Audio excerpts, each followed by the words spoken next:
তাকে এখনো দেখলাম পড়েই আছে।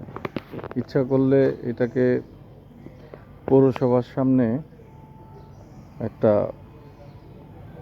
প্রদর্শনীর জন্য রাখা যেতে পারত, কিন্তু এইভাবেই শেষ হচ্ছে। কিন্তু ময়মনসিংহে দেখেছি এই রোলারটাকে, হাতে টানা রোলারটাকে তারা প্রদর্শনীর জন্য নতুন যে জাদুঘর হয়েছে এই উইমেন্স টিচার্স ট্রেনিং কলেজটি, সেইখানে রাখা হয়েছে। আর অনেকেই তো আর অনেক জিনিসই শেষ।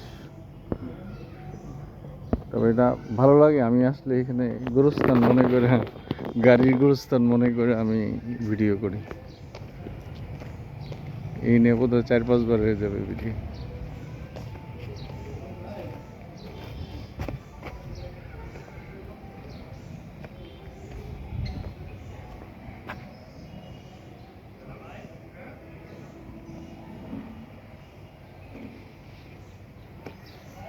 এই গাড়িটা দেখলে আমার ভালো লাগে।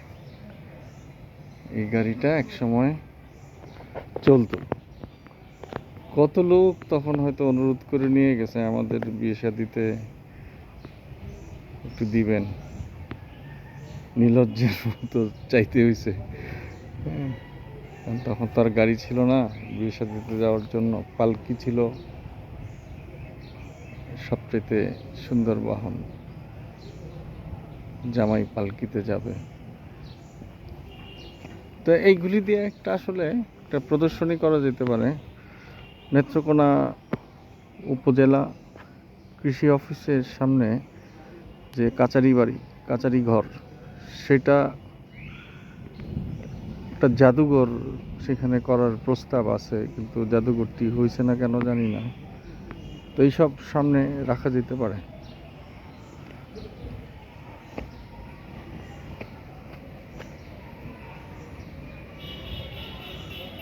কি অবস্থা!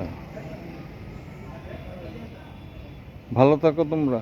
গাড়ি, তোমাদের আয়ু আমাদের চাইতে বেশি। চলবে না, কিন্তু এভাবে পড়ে থাকবে অনেক দিন।